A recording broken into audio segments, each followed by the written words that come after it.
Hey friend, can I ask you something?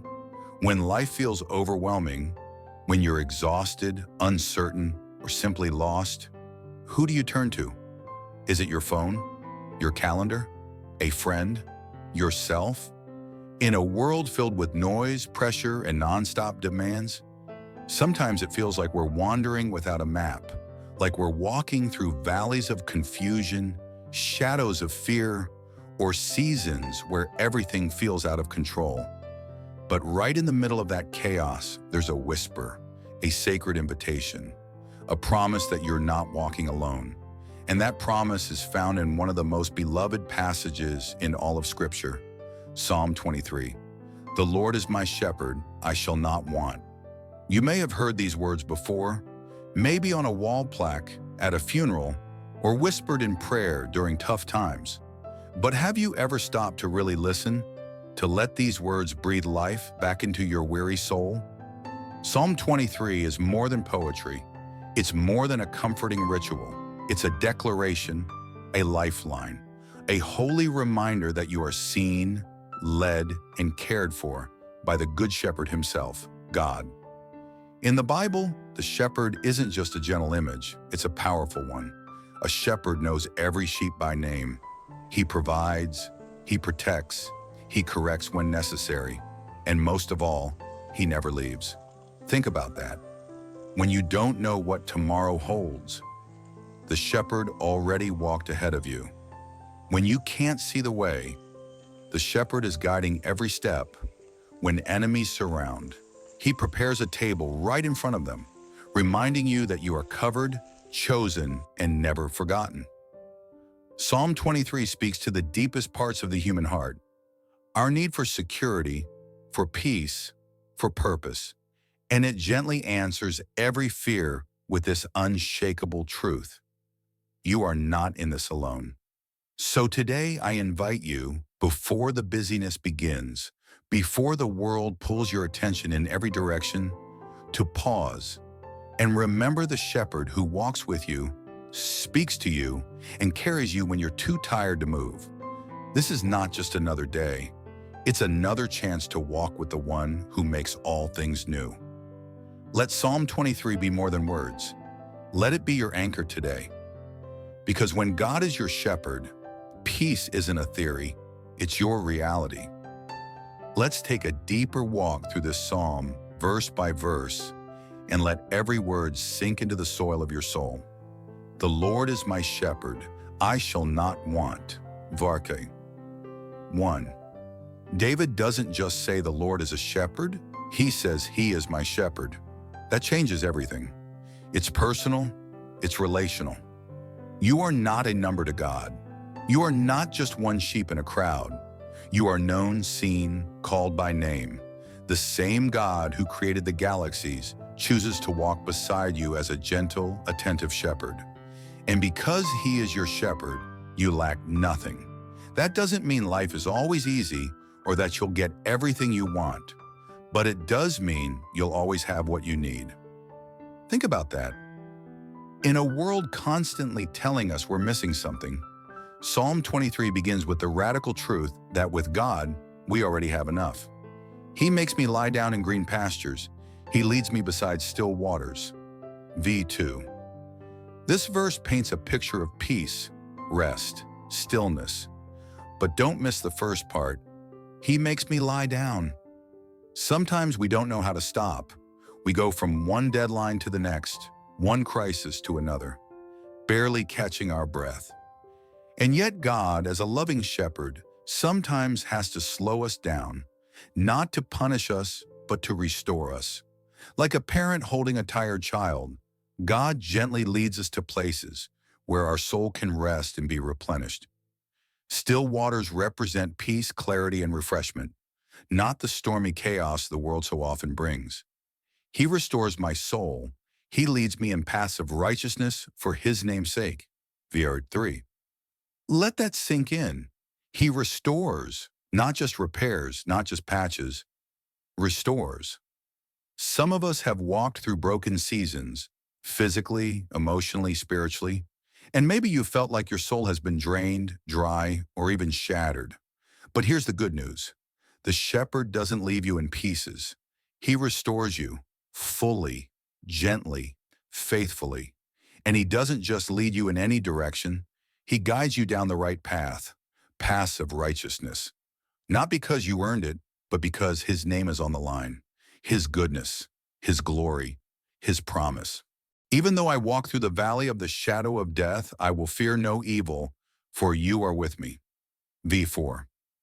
This is where Psalm 23 gets real. It doesn't promise we'll never face valleys. It actually assumes we will. But it also declares something far greater. You're not walking through that valley alone. Notice David doesn't say, if I walk through the valley, but even though. Valleys are part of life. Loss, uncertainty, illness, fear, betrayal. But in those darkest moments, what keeps us going isn't our own strength. It's his presence. For you are with me, not ahead of me, not far away, with me, right here, right now. And that's why we don't have to be afraid. Your rod and your staff, they comfort me, is Vihar 4b. A shepherd's rod and staff were tools of both protection and direction. The rod defends against danger. The staff guides the sheep back when they wander. God is not just protecting you from what you can see, he's also steering your heart away from things you don't even know could harm you. Sometimes his correction feels uncomfortable, but it's still love. It's still grace. He disciplines those he loves, not to hurt them, but to keep them safe. You prepare a table before me in the presence of my enemies. Verse 5. This is one of the most powerful verses in all of Scripture. God doesn't remove every enemy from your life, but he honors you in their presence. Picture this. Your enemies, fear, anxiety, doubt, even people who oppose you, are watching. And instead of hiding you, God sets a table, pours the wine, and says, this one is mine. Watch how I bless them anyway. You don't need to fight your battles when God is fighting them for you. Your role? Sit, eat, trust, worship. You anoint my head with oil, my cup overflows. V5b. In the Bible, anointing with oil represents blessing, calling, and divine favor.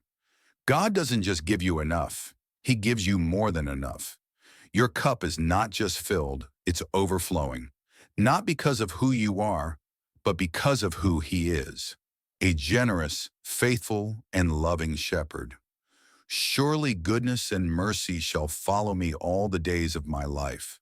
Verse 6a. Some of us have been followed by fear, shame, trauma, or regret. But Psalm 23 changes the narrative. It says you are now followed by goodness and mercy. Every day, every season, every step. Even when you don't feel it, even when circumstances scream the opposite, God's goodness is pursuing you. And I will dwell in the house of the Lord forever. Verse 6b. This psalm doesn't end with temporary comfort. It ends with eternal hope. This isn't just about surviving Monday or making it through the week. This is about forever, about dwelling, resting, living in the presence of the Lord, not just for now, but for eternity.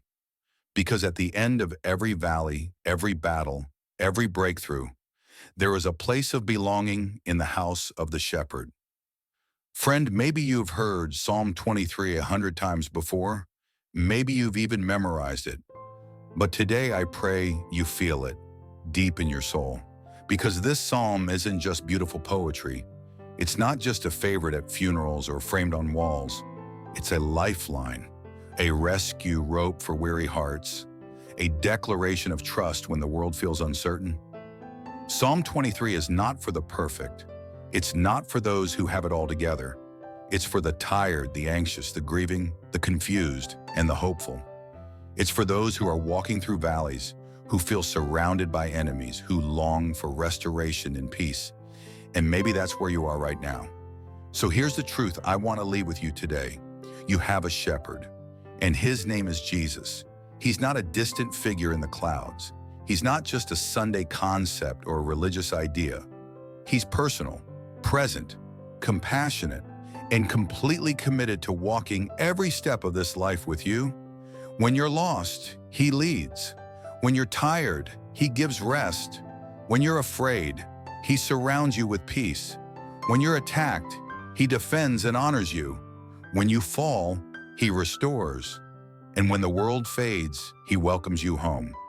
So today, if you've been trying to walk alone, if you've been carrying everything in your own strength, maybe this is the moment to lay it down, to stop striving and start surrendering, to say with confidence, "The Lord is my shepherd, I lack nothing." Let this psalm be more than a comfort. Let it be your confession. Let it be your anchor in uncertainty, your anthem in battle, and your quiet assurance at night. Before we close, I want to invite you to speak this out loud, even if it's just a whisper. Today I will not walk in fear, because the Lord is with me. And tomorrow say it again and again, until it becomes the rhythm of your soul. You're not walking alone. You never have been. And because He's leading you, you're going to be okay.